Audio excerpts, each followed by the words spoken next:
సామెతల గ్రంథం జ్ఞాని చెప్పే మాట మొదటి అధ్యాయం 532 పేజీ నెంబరు. దైవవాక్యాన్ని మనం చదువుకుందాం. కొద్దిగా సమయము ఎక్కువైంది, అయినా ఏం బాధపడద్దు. దైవవాక్యాన్ని విందాం. సామెతల గ్రంథం మొదటి అధ్యాయం ఆఖరి వచనం మనం చదువుకుందాం. నా ఉపదేశమును అంగీకరించువాడు సురక్షితముగా నివసించును, వాడు కీడు వచ్చునన్న భయము లేక నెమ్మదిగా నుండును. నా ఉపదేశం, అక్కడ సొలొమోనైన జ్ఞాని మహారాజు ఆయన ఆత్మపూర్ణుడై రాసిన మాటలు, దేవుని మాటలు. నా ఉపదేశమును అంగీకరించువాడు సురక్షితముగా నివసించును, వాడు కీడు వచ్చునన్న భయము లేక నెమ్మదిగా ఉండును. దేవుడు చదివిన లేఖనాలు మనందరి కొరకై దీవించి ఆశీర్వదించి పంచిపెట్టునుగాక. ప్రియులారా, ఈ సామెతల గ్రంథంలో ఎక్కువ 2వ అధ్యాయంలో నా కుమారుడా నీవు నా మాటలను అంగీకరించి నా ఆజ్ఞలు నీ యొద్ద దాచుకొని ఎడల జ్ఞానమునకు నీ చెవియొగ్గి హృదయపూర్వకంగా వివేచనను అభ్యసించిన ఎడల అంటాడు 2వ అధ్యాయంలో మొదటి వచనంలో. 3వ అధ్యాయంలో మొదటి వచనంలో ఏం రాయబడింది? నా కుమారుడా నా ఉపదేశమును మరువకము, నా ఆజ్ఞలను హృదయపూర్వకముగా గైకొనుము. అలాగే ఇంకొక మాట కూడా మనకు కనబడుతుంది.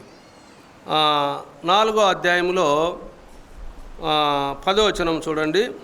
నా కుమారుడా నీవు ఆలకించి నా మాటలను అంగీకరించిన ఎడల నీవు దీర్ఘాయుష్మంతుడవుతావు. మనకు ఏం ఆయుష్ కావాలి ఇప్పుడు? అల్పాయుష్ కావాలన్నా దీర్ఘాయుష్ కావాలన్నా? ఈ లోకంలో అల్పాయుష్ కలిగిన వాళ్ళు ధన్యులు, ప్రభుని నమ్ముకొని. ఈ లోకంలో అల్పాయుష్ ఉన్నది ఉన్నట్లు ఇప్పుడే ప్రభు వచ్చి అందరినీ తీసుకొని పోయినా వారు ధన్యులు, ప్రభుని నమ్ముకున్న వారు. ప్రభుని నమ్ముకొని వారు అల్పాయుషులే. వారు ఎక్కడికి వెళ్తారు? అగ్నిగుణానికి వెళ్ళిపోతారు. వారు అగ్నిగుణానికి వెళ్ళిపోతారు ఇప్పటికిప్పుడు. నిన్నగాక మొన్న ఒక యాక్సిడెంట్ జరిగింది, మీకు తెలుసు కదా, బస్సు యాక్సిడెంట్. సింపుల్గా, అది ఎంత సింపుల్గా జరిగిందంటే ముందర బైక్ పోతుంది, ఆ బైకు తగులుకొని ఆయన బ్రేక్ వేసింటే సరిపోయింది, బ్రేక్ వేయలేదు. అది రాసుకుంటూ అగ్గి రేసి ఆ ట్యాంకీలో ఉన్న పెట్రోల్ అంటుకొని బస్సుకున్న ట్యాంకీ దగ్గర ఆడంటుకొని బస్సు అంతా ఒక్కసారిగా వారు బయటకు వచ్చే అవకాశం లేకుండా ఇంచుమించు 20 మంది చనిపోయారు. వాళ్ళలో ప్రభు నమ్ముకున్న వారుంటే ధన్యులే. ఎందుకంటే అల్పాయుషి ఈ లోకంలో చాలా ధర్ణ్యకరం. ప్రభుని నమ్ముకునే వాళ్ళకు, ప్రభుని నమ్ముకొని తొందరగా వెళ్ళిపోయినది ఎవరు? సిలువలో దొంగ. ఒక్కసారిగా నా ప్రభువా నీ రాజ్యములో నన్ను జ్ఞాపకం చేసుకుంటే నేడ నాతో పరదేశులు ఉందని ఒక క్షణంలోనే, అంటే కొద్ది క్షణాల్లో ప్రభు సన్నిధికి చేర్చగలిగాడు. ఎంత ధన్యుడు! 300 సంవత్సరాలు దేవునితో నడిచి వెళ్ళిపోయిన నోవాహు కన్నా, హనోకు కన్నా ఈయన ఎంత ధన్యుడు! ఆలోచన చేయాలి. ఆయన కుటుంబంతో, సంసారంతో, బాధలతో అనుభవిస్తూ దేవునితో నడిచి దేవుడు కొనుపోబడ్డాడు. అతడు కనబడకపోయాను అని రాయబడింది. చూడండి ప్రియులారా, అందుకే నా ఉపదేశమును అంగీకరించువాడు సురక్షితముగా నివసించును. దేవుని మాటలు, ఉపదేశం అంటే ఏమిటిది? దేవుని మాటలే, దేవుని ఆజ్ఞ, దేవుని స్వరం, దేవుని వాక్యం. అందుకే నా ఉపదేశమును నిరాకరింపక దాన్ని అవలంబించి జ్ఞానులై ఉండుడని 8వ అధ్యాయంలో 33వ వచనంలో రాయబడింది. ఎలా ఉండాలి?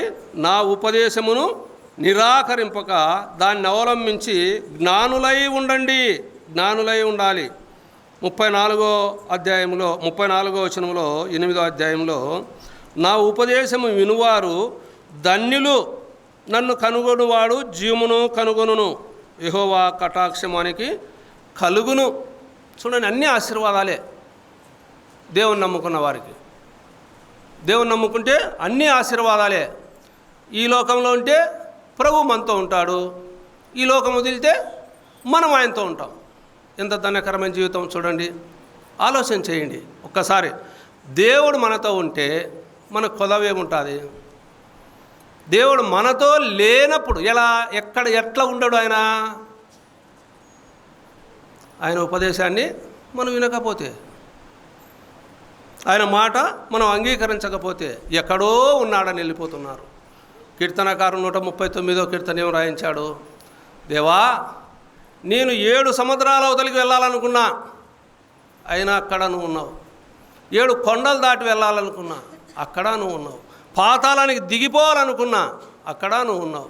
ఆకాశానికి ఎక్కిపోవాలనుకున్నా, అక్కడ నువ్వు ఉన్నావు. లేనిది ఎక్కడ ప్రభు? చెప్పాలి. వెళ్ళే వాళ్ళకి అక్కడ కనపడుతున్నాడు, వెళ్ళే వాళ్ళకి అక్కడ కనపడుతున్నాడు, ఇక్కడ కనపరాలే. దేవుడు ఎప్పటికైనా 2-3 నా నామమున కూడి ఉందురో వారి మధ్య నేనున్నాను అన్నాడు. అంటే దేవుడు మన మధ్య ఉన్నాడని మనకు గ్రహింపు లేదు. 100% గ్రహింపు ఉంటే ఇక్కడి నుంచి అక్కడికి వెళ్ళము. అందుకే నా ఉపదేశం అంగీకరించువాడు సురక్షితంగా నివసించును, వాడు కీడు వచ్చునన్న భయము లేక నెమ్మదిగా ఉండును. కీర్తనాకారుడు ఏమంటాడు? 112వ కీర్తన చూడండి. కీర్తన 112 6వ వచనంలో, అట్టివారు ఎల్లప్పుడూ కదిలింపబడరు, నీతిమంతులు నిత్యము జ్ఞాపకములో ఉందురు. వాని హృదయము యెహోవాను ఆశ్రయించి స్థిరముగా నుండును, వాడు దుర్వార్తకు జడియడు, వాని మనసు స్థిరముగా నుండును. ఏదో జరగలేదని, మన కార్యాలు జరగలేదని ఎక్కడికి పోతే అవి జరగవు. ఎందుకు?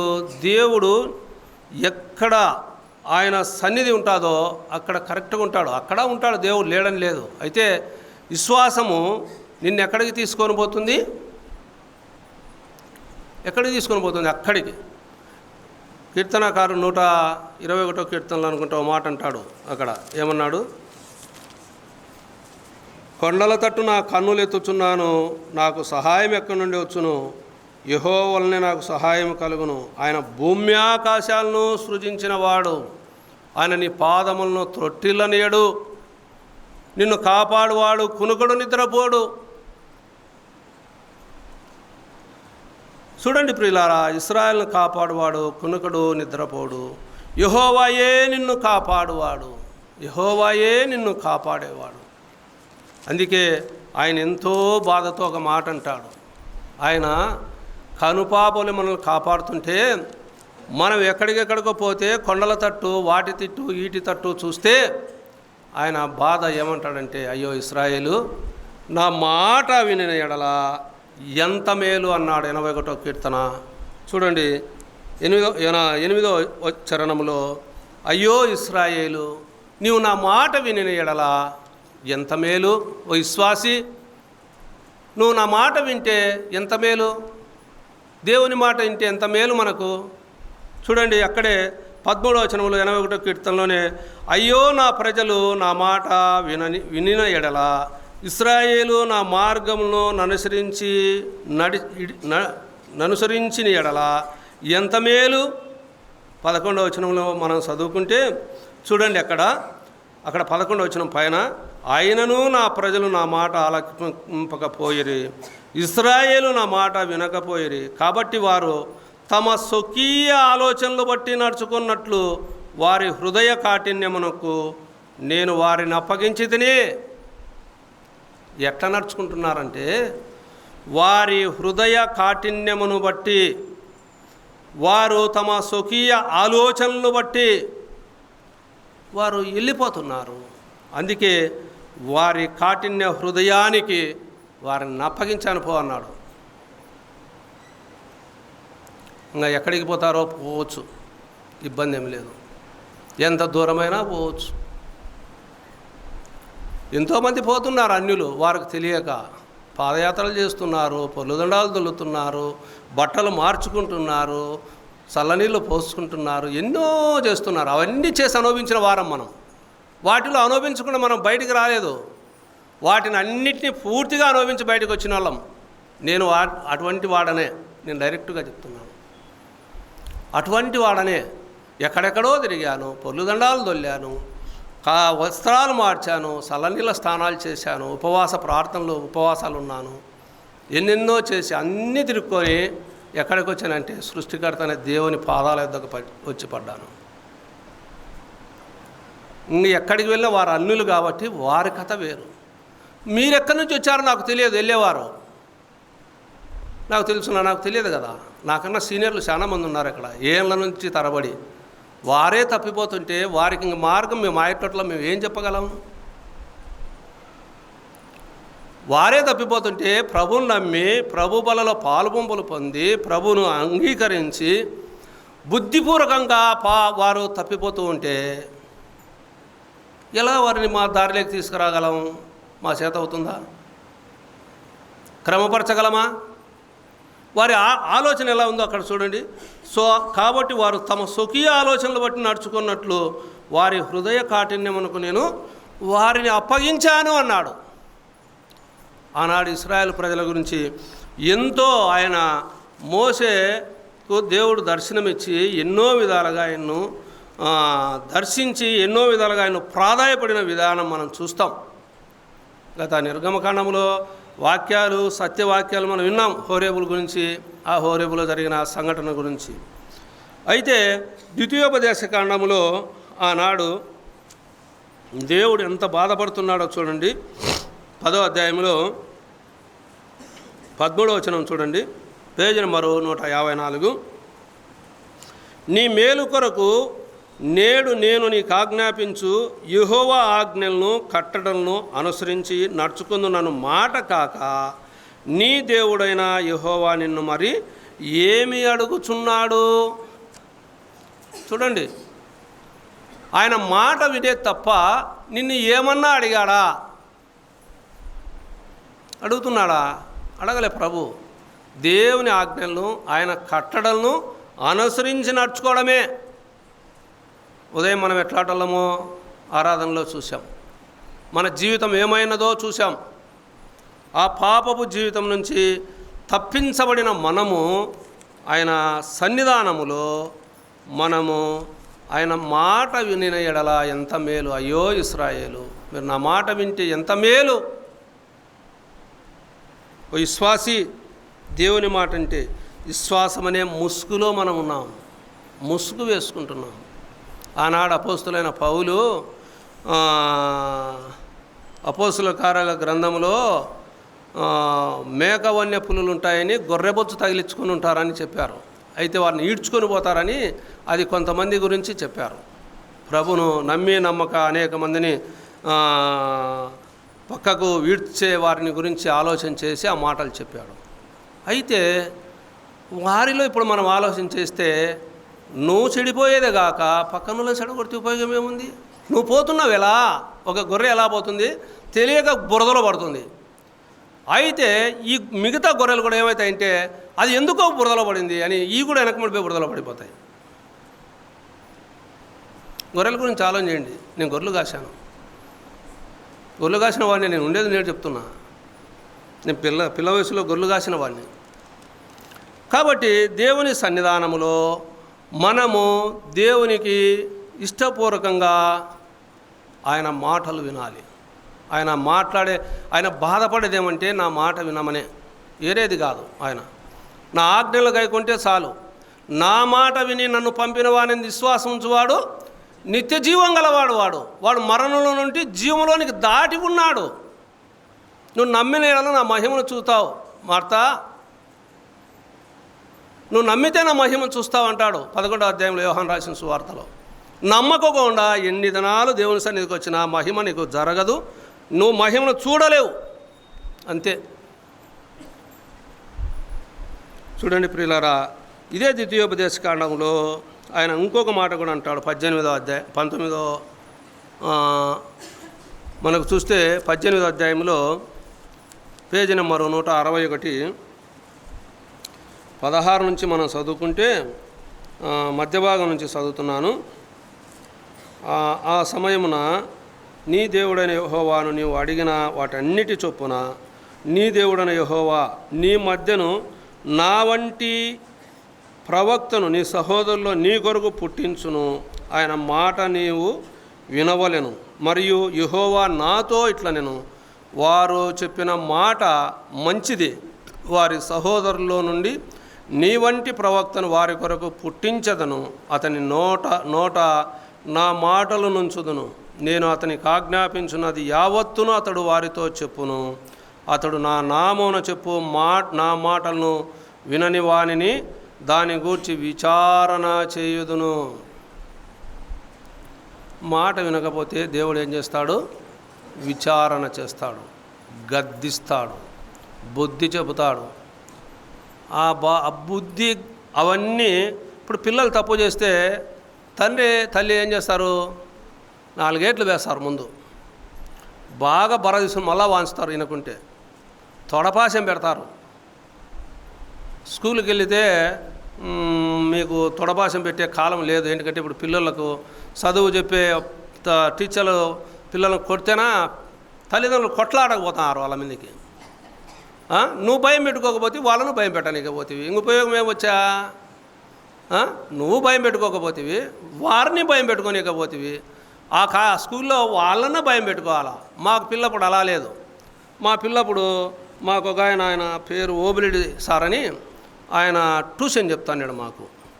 ఆయన తొడపాశం పెడతాడు ఏదైనా చెప్పకుంటే బిర్రుగా ఇంకా అల్లాడాల్చితే. ఇంకొక ఆయన ఉన్నాడు మాకు జీనారాయణ సార్ అని 6వ తరగతిలో.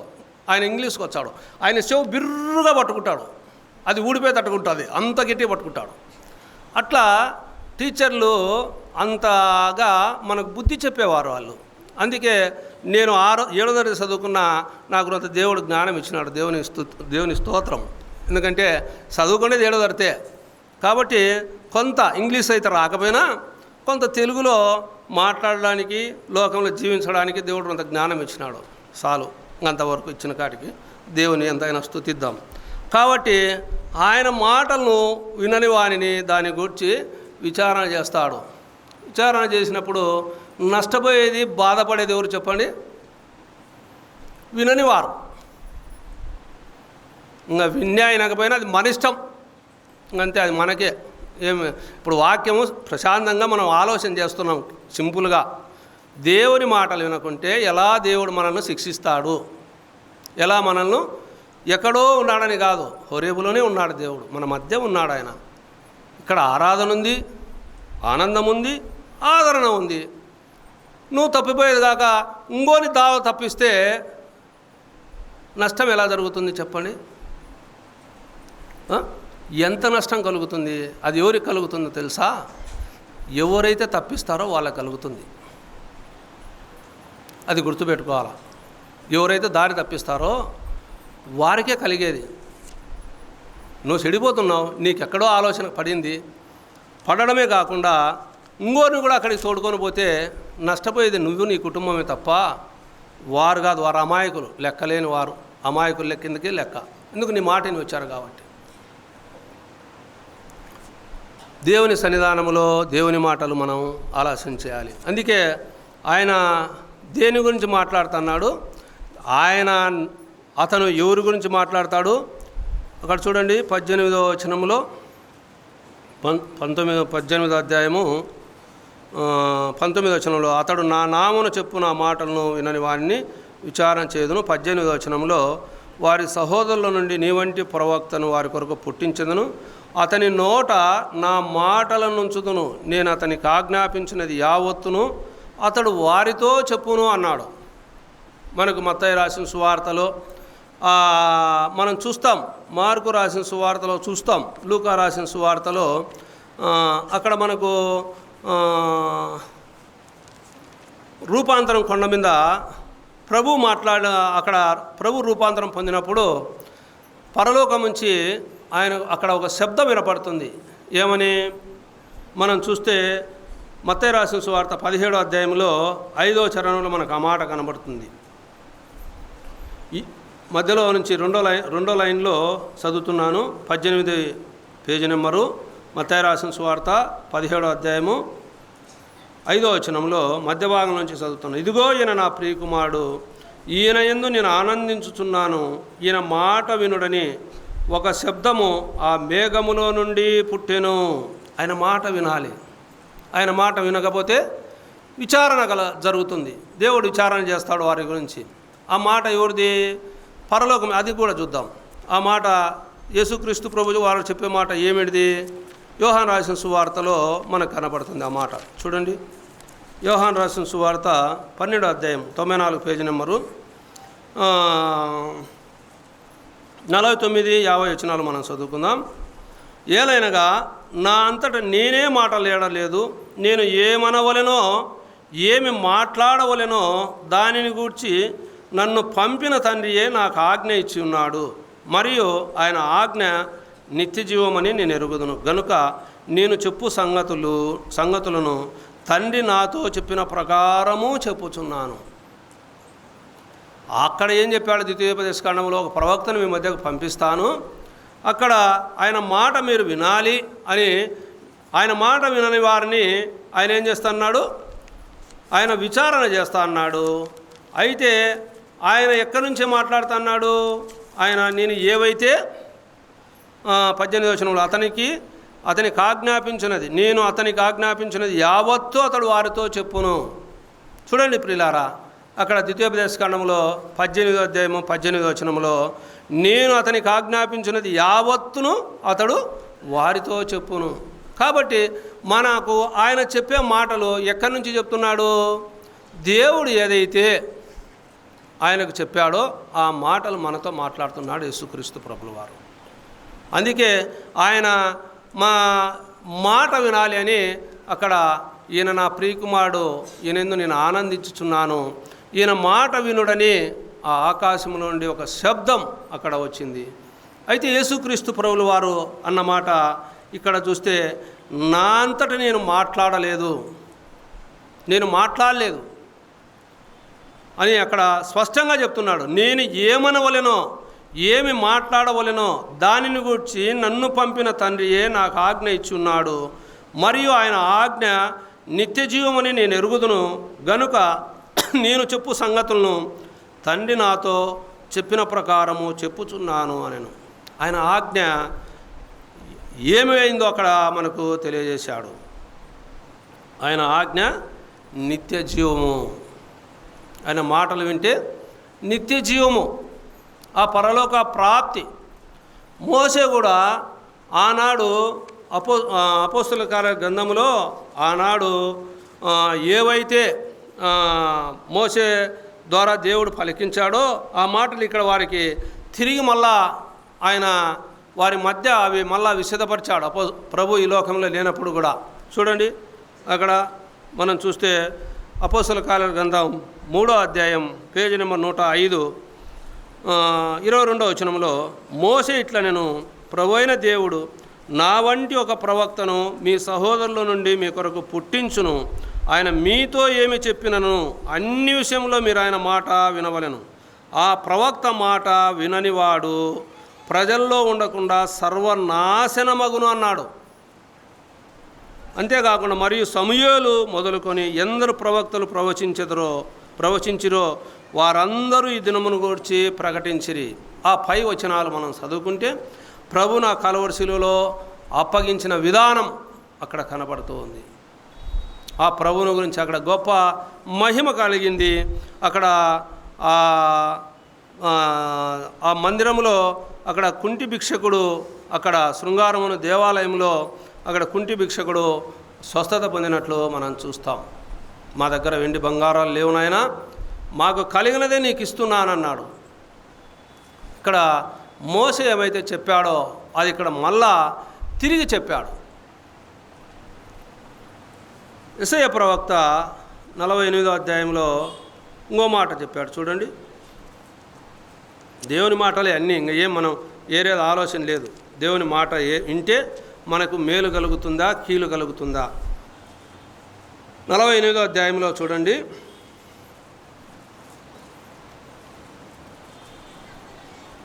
ఆ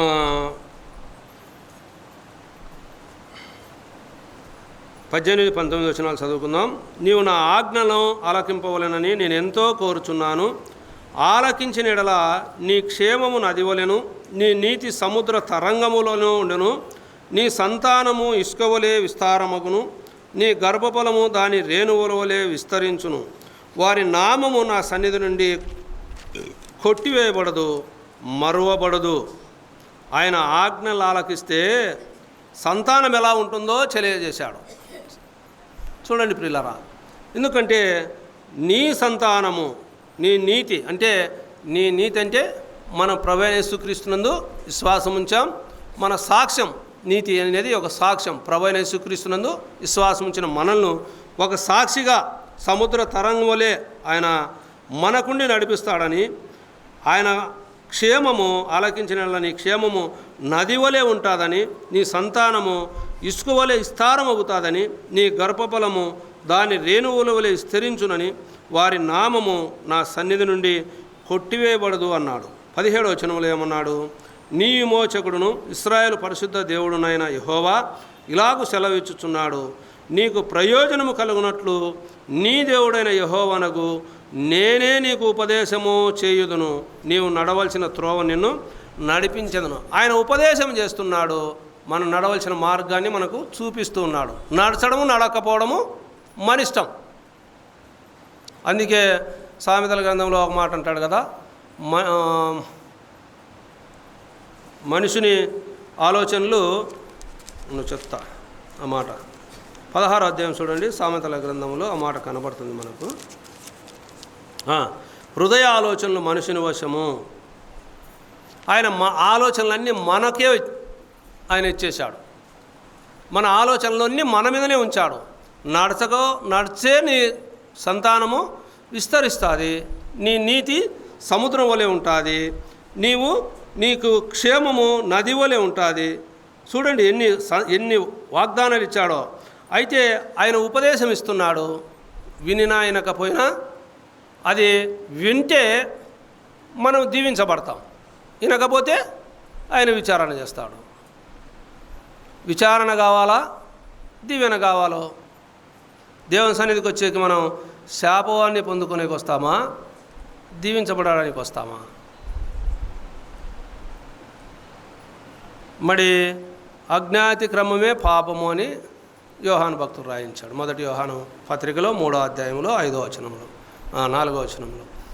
అజ్ఞాతి క్రమమే పాపం అంటే మనం అజ్ఞానంగా నడుచుకుంటున్నామా, జ్ఞానం కలిగి నడుచుకుంటున్నామా? అప్పుడు ఈ పాపంలో ఉన్నామా, పరిశుద్ధతలో ఉన్నామా? చూడండి ప్రియులారా, మనం ఆలోచన చేసుకోవాలి. దైవవాక్యం ఊరకు కాదు, ఆశామాష కాదు. దైవవాక్యం మనకు రాయించిన దేవుడు ఆశామాషగా ఆయనకేం పొద్దుపోక రాయించి మనకి ఇచ్చాడు అనుకుంటున్నావా?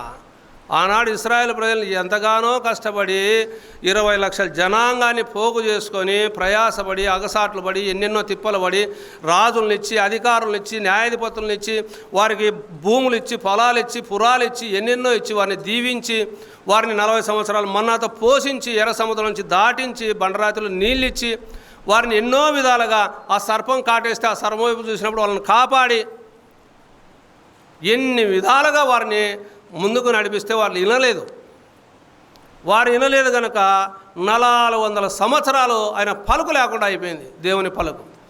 అయితే యేసుక్రీస్తు ప్రభుల వారు ఆయన కరుణా సంపన్నుడుగా మళ్ళా మన పైన జాలి చూపి ఆయన్ను ఈ లోకానికి పంపించి ఎట్లా పంపించాడు? ఆయన మన పాపాలకు ప్రాయశ్చిత్తముగా పంపాడు. పాపానికి ప్రాయశ్చిత్తముగా పంపాడని యోహాను భక్తుడు 1 యోహాను రాసిన పత్రికలో 4:10 రాయించాడు. ఆయన మన పాపాలకు ప్రాయశ్చిత్తంగా ఆయన పంపి ఆ కలువరిలో ఆయన బలి ఇచ్చి, మనం ఆయన చూడలేదు. 2025 సంవత్సరాలు ఇక్కడ బ్రతికిన వారు ఎవ్వరూ లేము. ఇప్పుడు చూడలేదు. ఆయన వాక్యం ఇచ్చాడు తిరిగి. 1వ శతాబ్దంలో వాక్యాన్ని అంతా సరిదిద్ది రాయించి ఆయన మోస రాయించిన గ్రంథాలు అన్నీ ఎంతెంతో కష్టపడి చాలామంది ఒకరు కాదు ఇద్దరు కాదు హతసాక్షులు చేశారు బైబిల్ గ్రంథాన్ని. మనకు ఇంటా ఉంటే కొన్ని హతసాక్షులు చేశారు. ఈ బైబిల్ గ్రంథాన్ని లిఖిస్తుంటే వారిని కాల్చేశారు నూనె పోసి. అవన్నీ రాసిన మళ్ళా దాంట్లో ఎత్తుకులాడి రాయించి ఎన్నెన్నో ఈ బైబిల్ గ్రంథాన్ని మనకి ఇస్తే మనము ఇంత నిర్లక్ష్యంగా వాక్యాన్ని వింటే, నిర్లక్ష్యంగా వాక్యం వింటే అజ్ఞాతి క్రమమా అది గ్రహించాలి.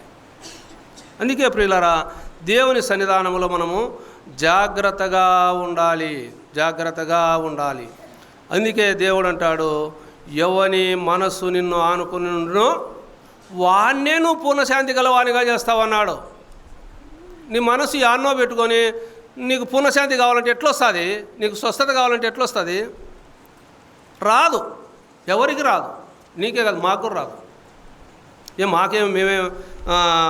మాకేం మహిమలు లేవు, మాకు వస్తాయి. నీకు కూడా ఎవరికి లేవు, పెద్దలకు లేవు, సేవకులకు లేవు, ఎవరికి లేవు. అందరూ ప్రార్థన చేసేవారమే, అందరూ వాక్యాన్ని ఆధారం చేసుకొని ముందుకు సాగేవారమే, ఆయన వాగ్దానం చేతబట్టి ప్రార్థన చేసేవారమే తప్ప ఇప్పుడే పెద్దలు చెప్పారు ప్రభువు లేపేవాడు ఎవరు కాదు, ఎక్కడ ఉన్నవారైనా సరే. ఇప్పుడు ఏం జరుగుతుందంటే టీవీలు ఇవన్నీ చూసి హాయ్ భమ్ అంటే అయిపోయాయి, పడిపోతారు. ఇంకా హాయ్ భమ్ వాళ్ళకన్నా మంత్రగాలు మేలు. అక్కడ మన ఎదురుగా ఎన్నో రూపాయలు మనకు చూపించి మళ్ళీ దాంట్లో మట్టిలో వేసేస్తారు. మట్టిలో రూపాయలు చూపించి మట్టిలోనే వేసేస్తారు. వాళ్ళే మేలు, కళ్ళారను చూపినన్నా చూపిస్తారు. వీళ్ళు చూపించేది కూడా లే. అందుకే ఎవని మనసుని మీద ఆనుకున్న వాడిని నువ్వు పూర్ణశాంతి గలవానిగా కాపాడదువు, ఏలైనగా అతడు నీయందు విశ్వాసం ఉంచి ఉన్నాడు. యెషయా గ్రంథం 26:3 అతడు నీయందు విశ్వాసం ఉంచాడు కాబట్టి నువ్వు ఏం చేస్తావు? ఆయన దేవుడు ఏం చేస్తాడు? మనల్ని పూర్ణశాంతి గలవానిగా చేస్తాడు, పూర్ణశాంతి గలవానిగా చేస్తాడు.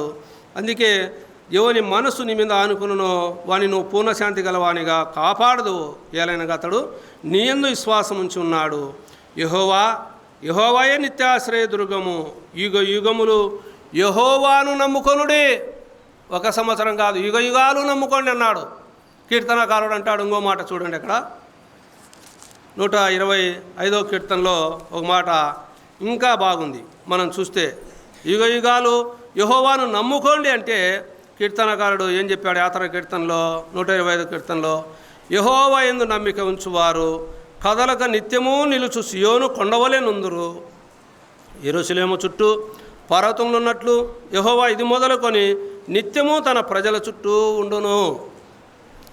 యుగాలు యెహోవాను నమ్ముకొని ఉంటే ఏముంటుందంటే ఆయన ఎలా ఉంటాడు?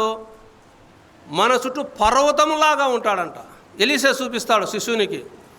అగ్ని ప్రాకారాలు, అగ్ని రథాలు ఉన్నాయి వారి చుట్టూ. చూడండి, ఆయన దహించు అగ్నే, ఆయన అగ్నిస్వరూపుడు. ఆయన తండ్రుల దోషాన్ని పిల్లలకు 3-4 తరాల వరకు ఇస్తానన్నాడు. ఎందుకు? ఆయన ఆజ్ఞను, ఆయన మాటను అంగీకరించకపోతే, అంగీకరిస్తే 1000 తరాల వరకు ఆశీర్వదిస్తాడు. యుగాలు. చూడండి ప్రియులారా, అందుకే దేవుని మాటను ఎప్పుడూ నిర్లక్ష్యం పెట్టద్దు.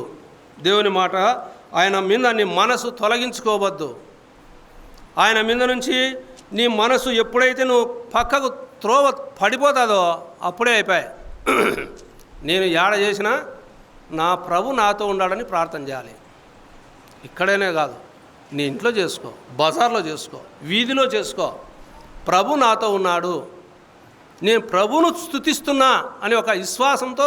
ఇప్పుడు ఎవరైనా నాకు ఫోన్ చేస్తారు, అన్నా నాకు బాగలేదు కొంచెం ప్రార్థన చేయని. అక్కడే కళ్ళు మూసుకుంటా. మీరు నమ్మితే నమ్మలు, నా ప్రార్థన అది. అక్కడే కళ్ళు మూసుకొని వారి గురించి ప్రార్థన చేస్తా. ఎన్నోసార్లు మన గంగాదేవి వాళ్ళ పిల్లల గురించి ప్రయాణంలోనే ప్రార్థన చేశాను. ఎందుకు? వారి విశ్వాసం, వారు అడిగారు. నా నమ్మకం, నేను యాడున్నానో ఆడ నా ప్రభు నాతో ఉన్నాడు, అంతే. నీతో నీ ప్రభు లేకుండా నువ్వు యాడికో వెళ్ళిపోతే ఉపయోగం ఏముంది? ఆయన ఏమన్నాడు? నేను నీలో నివసించాలి, నాకు పరిశుద్ధ స్థలం కావాలి. నీలో నివసించకుండా ఎక్కడో పరిశుద్ధ స్థలం ఉందా? లేదు. నీది పరిశుద్ధ స్థలం అయితే నీలో ఉంటాడు, నీ ప్రార్థన ఆలకిస్తాడు, నీకు జవాబు వస్తుంది, నీ విశ్వాసం స్థిరపరచబడుతుంది. అందుకే యెహోవా యందు నమ్మిక ఉంచువాడు నిత్యము కదలక సియోను కొండ వలె ఉంటాడు. యెరూషలేము చుట్టూ పర్వతం ఉన్నట్లు తన ప్రజల చుట్టూ ఆయన అలాగుంటాడని సెలవిచ్చాడు. నీ చుట్టూ నీ దేవుడు లేడంటే నీలో దేవుడు లేడు. నీలో నివసించడానికి నువ్వు స్థానమే లేకున్నావు. నీలో దేవుడు నివసించడానికి నువ్వు స్థానం ఇస్తే నువ్వు ఎక్కడికి పోవాల్సిన పల్లె, నువ్వు ఏడున్నావో ఆన్నే నీ దేవుడు నీతో ఉన్నాడు. అదే 139వ కీర్తన. ఏడ నువ్వు ప్రార్థన చేస్తే అక్కడే ఉన్నాడు ప్రభు. నీ గదిలోనికి వెళ్ళి నువ్వు తలుపు వేసుకొని నీ రహస్యమందు నీ దేవుడు చూసేదానికి నువ్వు ప్రార్థన చేయి. తలుపు వేసుకోవాలి. నువ్వు ఏడున్నా కూడా నువ్వు తలుపు అంటే బీగాలు వేసుకోమని కాదా అని చెప్పినది. హృదయానికి మనము మన ఆలోచనలన్నీ పక్కన పెట్టాలి, హృదయంలోకి వెళ్ళిపోవాలి. అందుకే ఆత్మను ఆర్పకుడి అన్నాడు ఎఫెసీయులకు రాసిన పత్రికలో. ఆత్మను ఆర్పకుడి, ఆత్మను దుఃఖపరచకుడి అన్నాడు. ఆత్మను ఆర్పకుడిని తెస్సలోనికీయులకు రాసిన పత్రికలో రాయించాడు. ఆత్మను దుఃఖపరచకూడదు, ఆత్మను ఆర్పకూడదు. ఆత్మను దుఃఖపరుస్తున్నావంటే మన క్రియలు ఆయనకి ఇష్టం లేనివే. నీలో దేవుణ్ణి పెట్టుకొని ఎక్కడికో వెళ్ళవలసిన అవసరం లేదు. చూడండి ప్రియులారా, అందుకే దేవుని సన్నిధానంలో సమయమైంది. ఇంకో 10 నిమిషాలు, ఏమనుకోవద్దు, నాకు టైము తక్కువ ఉంది. అందుకే ఎవరు ఏమనుకోవద్దు.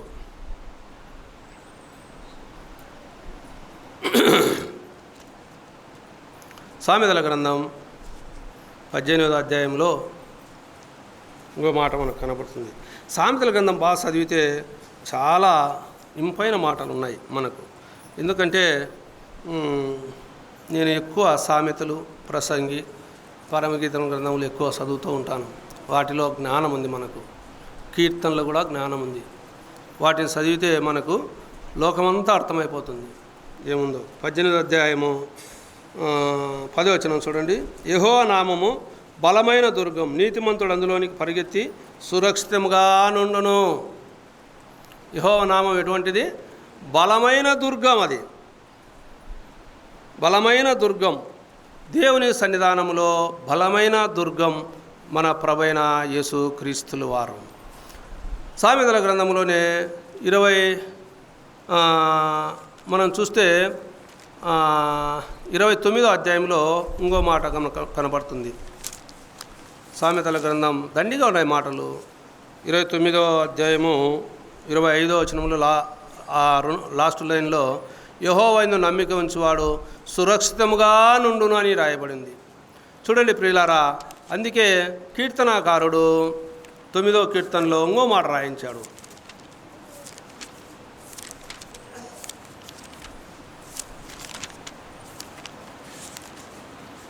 తొమ్మిదో కీర్తన 10వ చరణంలో యెహోవా నిన్ను ఆశ్రయించు వారిని నువ్వు విడిచిపెట్టువాడవు కావు, కావున నీ నామం ఎరిగిన వారు నిన్ను నమ్ముకొందురు.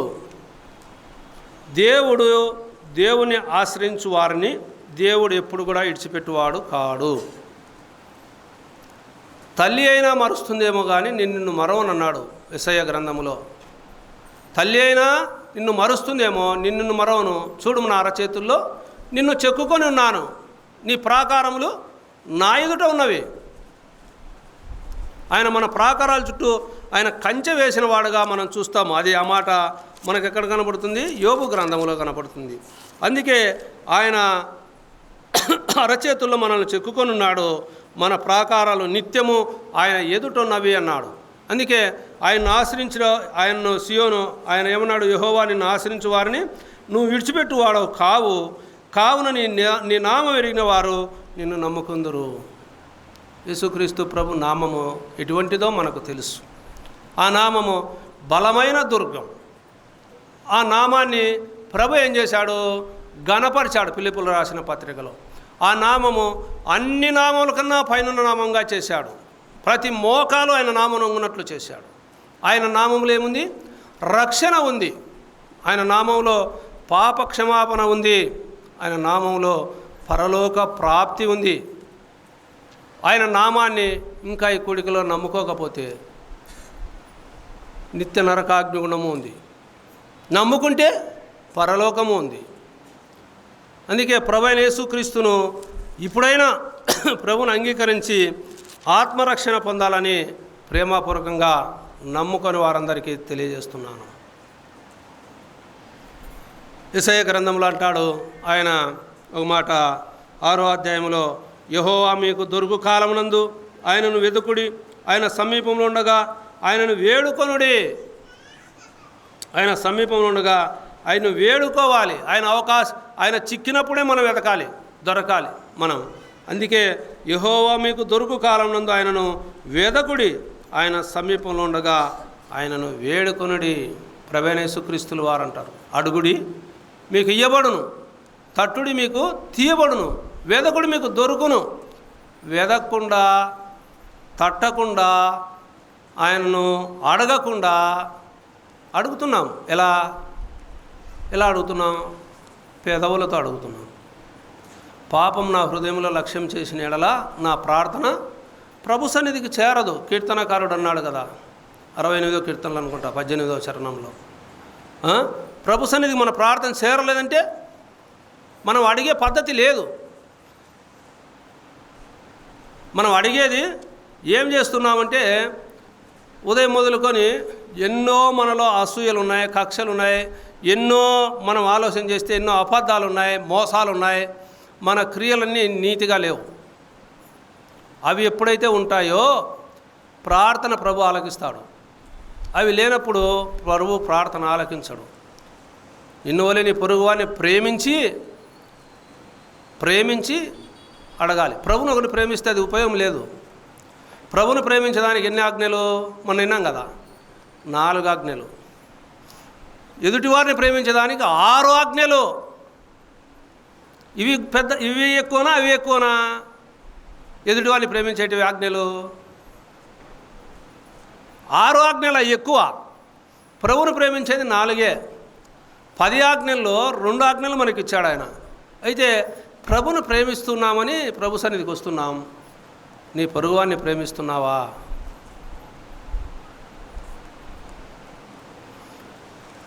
ఇంట్లోనే ఎంత సమస్యలో అత్త కోడళ్ళకు, కోడలంటే అత్తకు సరిపోదు, అత్త అంటే కోడలకు సరిపోదు. ఇంట్లో ఒకరినొకరికి మూతులు సి అనుకుంటారు పోతుంటారు ఆడోళ్ళు. మగళ్ళు కూడా అంతే, ఆడోళ్ళే కాదు, భార్యాభర్తకు సరిపోదు. ఏదన్నా ఒక మాట అంటే సీరియస్గా ఉంటారు. 4-5 రోజులు, వారాలు, నెలలు మాట్లాడిన భార్యాభర్తలు కాపురం చేసిన వాళ్ళు ఉన్నారు నాకు తెలిసే, మాట్లాడకుండా. ఇంకా చూడండి, ఆయన చేసి పెడతాది, ఈయన తినిపోతాడు అంతే. తెచ్చేది ఆయన తెచ్చి పెడతాడు, ఇంట్లో లెక్క. బుద్ధి పడితే తెచ్చుకుంటుంది, లేకపోతే ఆ టైపులో ఉండేవారు ఉన్నారు. అది కాదు, పిల్లలను అందరినీ సమాధానం. ఇప్పుడు సారి చెప్పాడు కదా, కుటుంబ ప్రార్థన ఎంతమంది చేసుకుంటున్నారు? కుటుంబ ప్రార్థనలో సమాధానం ఉంటుంది. కుటుంబ ప్రార్థనలో తప్పు చేసింటే ఎదుటివారు ప్రార్థన చేస్తారు, ప్రభువా నా పాపాన్ని క్షమించు, వాళ్ళు తప్పు చేశారు, వారిని క్షమించు అని. అందుకే ప్రార్థన అంశంలో ఒక మాట మనకు కనబడుతుంది కదా, ఎఫెసీయులకు రాసిన పత్రికలోనూ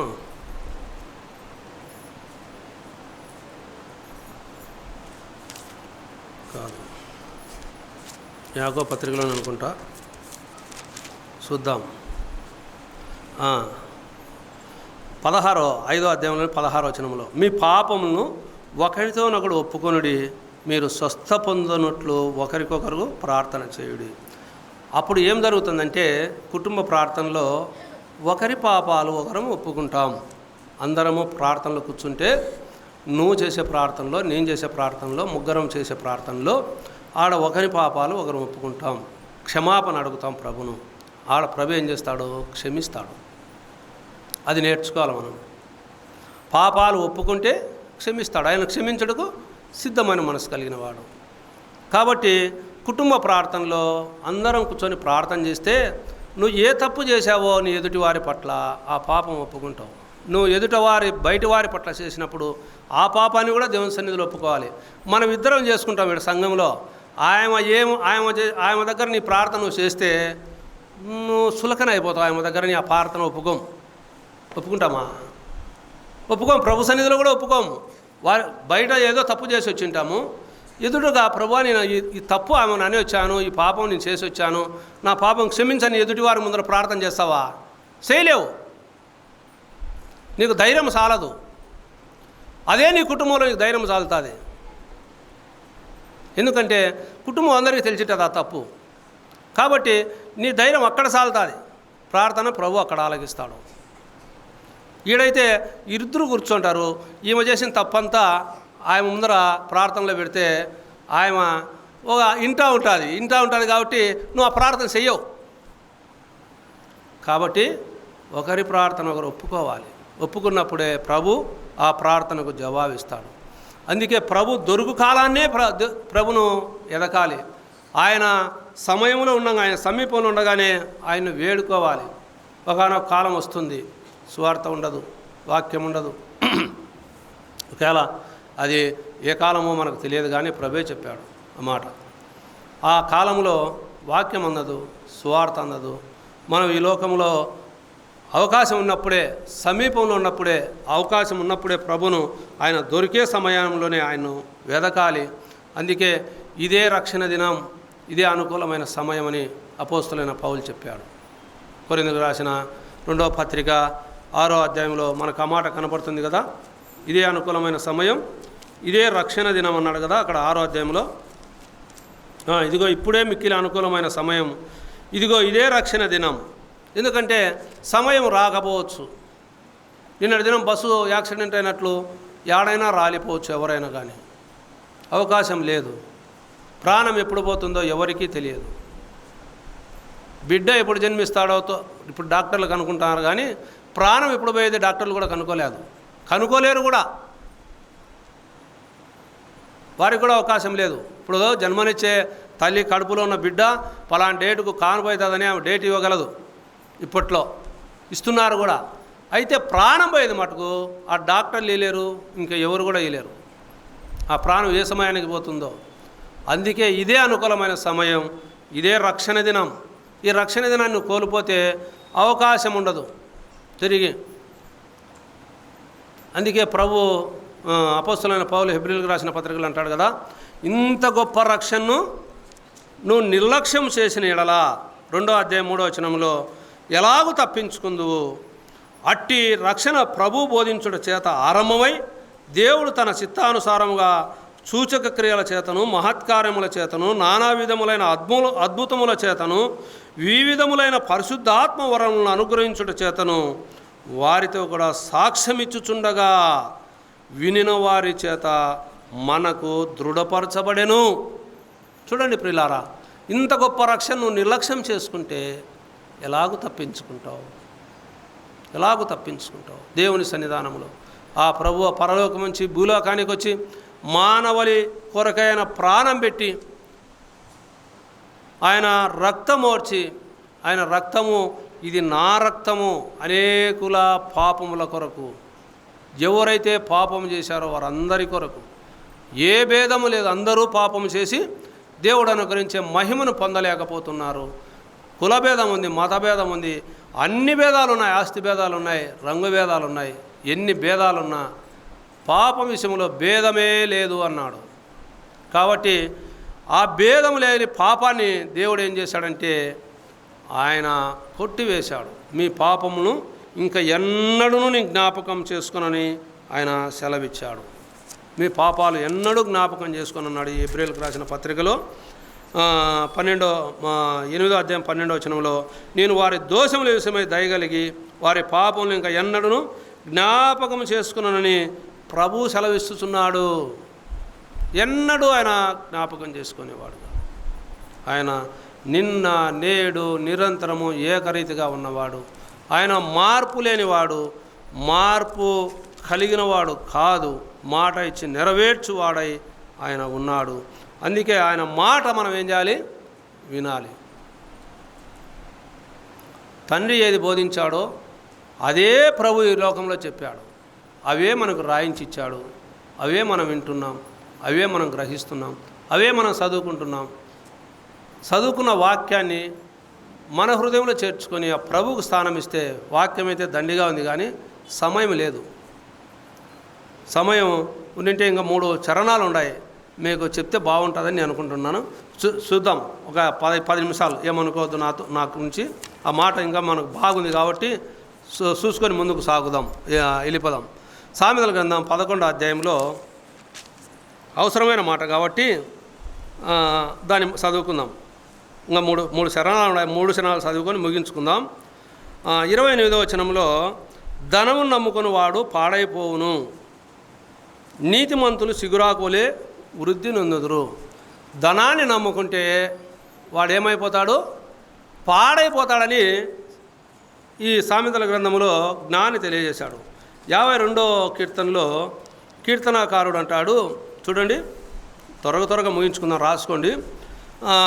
52వ కీర్తన 7వ వచనంలో అంటాడు ఆయన, ఇదిగో దేవుని తనకు దుర్గముగా నుంచుకొనక తన ధన సమృద్ధి యందు నమ్మిక ఉంచి తన చేటును బలపరుచుకొనిన వాడు వీడే అని చెప్పుకొనుచు వాడిని చూచి నవ్వుదురు అన్నాడు. చూడండి, ధనాన్ని నమ్ముకునే వాడిని ఏమంటాడు ఆయన? దేవుని తనకు దుర్గముగా నుంచుకొనక తన ధన సమృద్ధి యందు నమ్మిక ఉంచి తన చేటును బలపరుచుకుని వాడు. ఆ ధనం మీద ఆశ కలిగిన వారు ఎటువంటి వారంటే, ఆ డబ్బు కోసము ఎంతో ప్రయాసపడతారు. దేవుని సన్నిధి కూడా దానికోసం వదిలిపెడుతున్నారు అంతే. లేకపోతే వారేం రావాలని వాళ్ళకు ఇష్టం లేక కాదు, అక్కడి నుంచి వస్తే ఆడ పని పోతుంది, డబ్బు పోతుంది, అంతే కదా. ఆ కూలి పోతుంది. ఒకవేళ మీటింగ్లు ఉన్నాయి, శనివారం అందరికీ మనకు మీటింగ్లు ఉన్నప్పుడు పని ఉంటుంది. ఆ పనిలో ఆ కూలి పోతుంది ఆ దినం. ఆ కూలి కొరకు ఏం చేస్తారు? వీళ్ళు ఆశపడి వెళ్ళిపోతారు. అవసరాలు కదా అవి, కుటుంబ అవసరాలు మనకు. అయితే ఇక్కడ వారి గురించి ఏం చెప్పాడు? ఇదిగో దేవుని తనకు దుర్గముగా నుంచుకొనక తన ధన సమృద్ధి యందు నమ్మిక ఉంచి తన చేటును బలపరుచుకుని వాడు వీడే అని చెప్పుకొనొచ్చు. అందరూ ఏమైతారు? నవ్వుతారంట ధనాన్ని నమ్ముకునే వాని గురించి.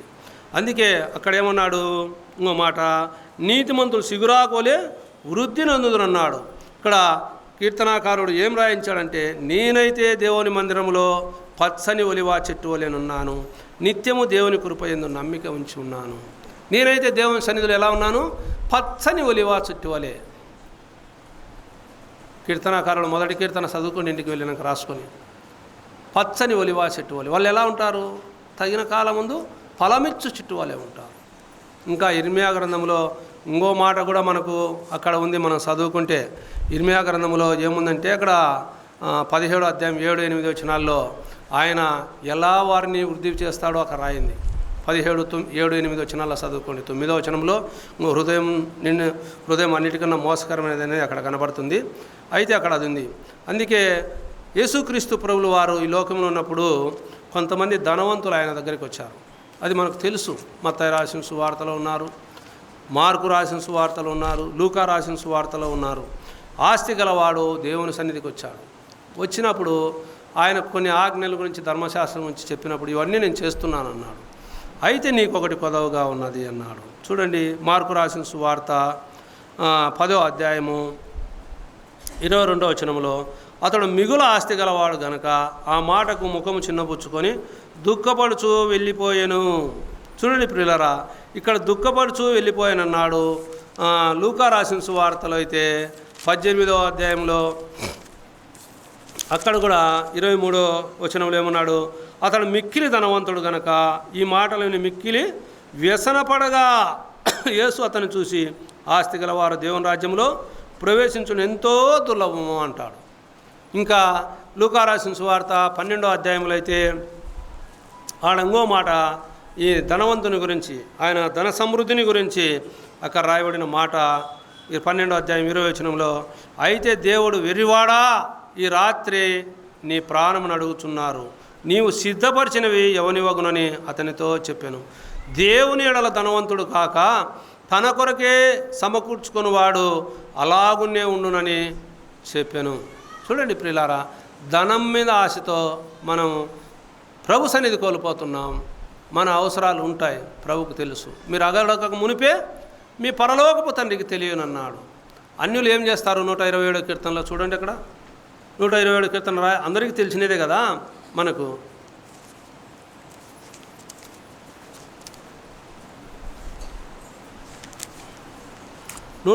కీర్తనలో 2వ వచనంలో, మీరు ఏకువనే లేచి చాలా రాత్రి అయిన తర్వాత పండుకొనొచ్చు కష్టాచితమైన ఆహారం తినుచున్నుట వ్యర్థమే.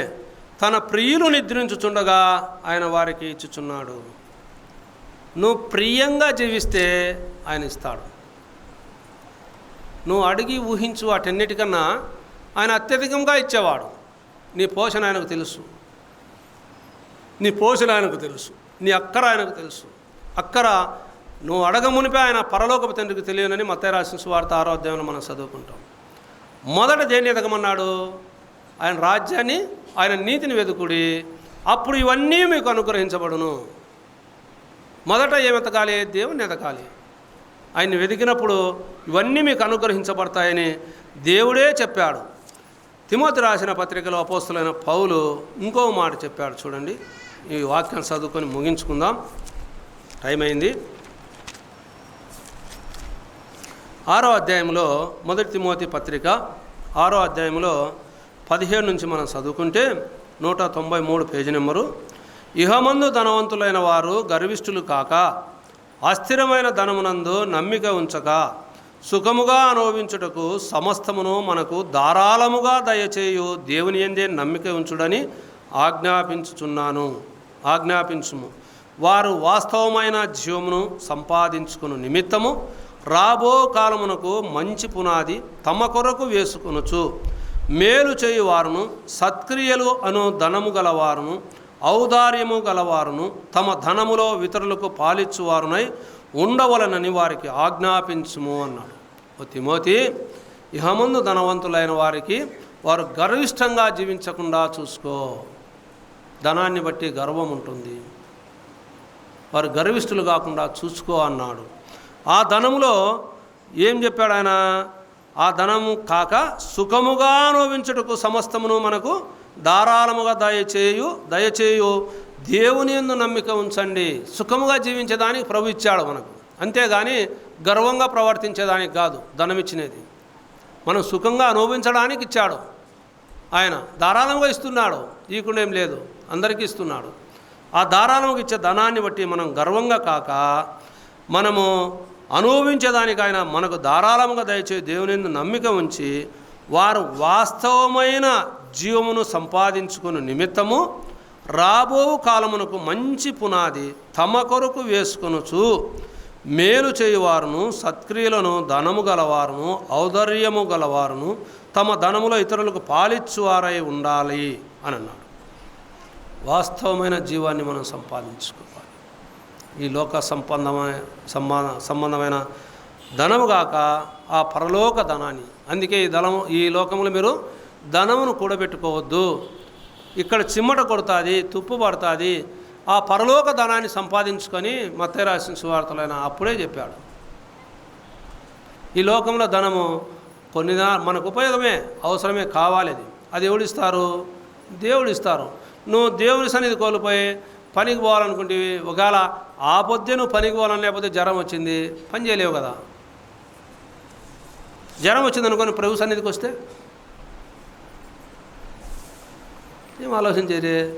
మనకు ఒక జ్వరం వచ్చింది, బాగలేదనుకొని ప్రభు సన్నిధికి వద్దాం. జ్వరం వచ్చినప్పుడు పనికి ఎట్లా పోలేం. ఆ మీటింగ్ టైంలో ప్రభు సన్నిధికి మనము ఆ జ్వరం వచ్చిందని ప్రభు సన్నిధికి వస్తే ప్రభు ఎంత ఆలోచన చేస్తాడు నీ గురించి? అరే, నా బిడ్డ నా దగ్గరికి వచ్చింది. ఒక పాట కూడా ఉందనుకునే, ఆ పాట నాకు మతికిరాలే, కానీ రాత్రి పాడినామేమో. రాత్రి పాడాం కదా. ఉంది ఆ పాట, ఒక్క నిమిషం. మన మత్తయ్య రాశాడు ఆ పాట.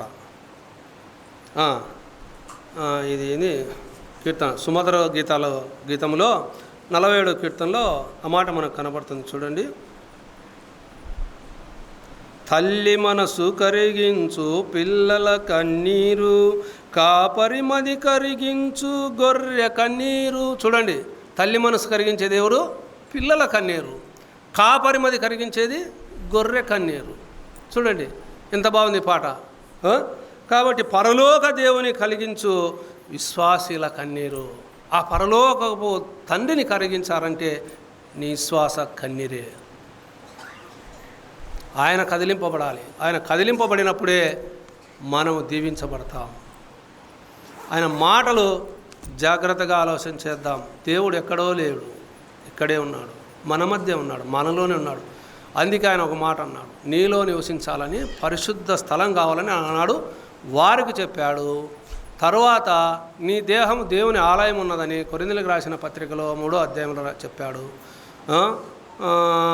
6వ అధ్యాయంలో కూడా ఆ మాట రాయించాడు. మనకు చూస్తే ఆఖరికి ఏమన్నాడు, నీ దేహమును నువ్వు పాడు చేస్తే దేవుడు నిన్ను పాడు చేస్తాడు అన్నాడు. కరెక్టునా? నీ దేహంలో బ్రదర్స్ అయితే బీడీలో, సిగరెట్లో, మందో, గుట్కాలో ఇంకా ఏంటంటో తాగుతుంటారు. వారు అక్కడ చెడు కార్యాలు జరిగించి ఇక్కడికి వచ్చి ప్రభు బలలో పాలు పంపులు పొందితే నిన్ను పాడు చేస్తా అంటే ఆనాడు ఇస్కియాకు ఏం చెప్పాడు, నీకు మరణకరమైన రోగం వచ్చింది, నువ్వు నీ ఇల్లును చక్కదిద్దుకో అన్నాడు. నిన్ను పాడు చేస్తాడంటే నువ్వు ఒకరివే కాదు, ఇంట్లో అందరూ దెబ్బతింటారు. అది గుర్తుపెట్టుకోవాలి. దైవవాక్యం రుణించగలిగిన ఖడ్గం గుర్తుపెట్టుకోవాలి. నిన్ను పాడు చేస్తాడంటే అక్కడ పాడు చేస్తాడు. సిస్టర్స్ కూడా వాళ్ళేం తక్కువ కాదు. తప్పుడు మార్గంలో నడిచి తప్పు చేస్తూ ఉంటే ఆయన నీ కుటుంబాన్ని కూడా అలాగే పాడు చేస్తాడు. నన్ను కూడా ఎవరైనా ఒకటే. దేవుని దృష్టిలో ఆయన న్యాయాధిపతి. లైన్గా వెళ్ళిపోతాడు అంతే, ఏం ములాజం ఉండదు. రైలు పట్టాలో ఎలా ఉంటుంది అలాగే ఉంటుంది చక్కగా ఆయన తీర్పు అనేది. కాబట్టి అలాగ మనం ఉండి ప్రభు సన్నిధిలో మనల్ని పాడు చేసుకోకుండా, మన దేహాన్ని పాడు చేసుకోకుండా, మన హృదయ ఆలోచనలు పాడు చేసుకోకుండా, మనం ఎక్కడికో వెళ్ళి మన ఆలోచన పాడు చేసుకోవాల్సిన పనిలే. నువ్వు విశ్వాసంతో నీ దేవుని సన్నిధిలో ఉంటే చాలు. నువ్వు చెడిపోయేది కాక ఇతరును చెడగొడితే ఆ పాపం నీకు, నీ కుటుంబానికే, ఏరే వాళ్ళకి రాదు. ఏమన్నా అనుకోండి, వాక్యం అంతే ఉండేది. మేమైతే ఉండేది ఉన్నట్టు చెప్తున్నాం. జాగ్రత్త పడండి. దైవ సన్నిధిలో ఒక గొర్రెను నువ్వు తప్పిస్తే నీ కుటుంబాన్ని దెబ్బతీసేది దేవుడు, మానవుడు ఏం చేయలేడు. ఆయన కొట్టే దెబ్బకు సాక్ష్యాలు ఉండవు. అక్కడ బస్సుకు అయితే సాక్ష్యం ఉంది, ఇక్కడ మనకు జరిగే కార్యక్రమాలకు సాక్ష్యాలు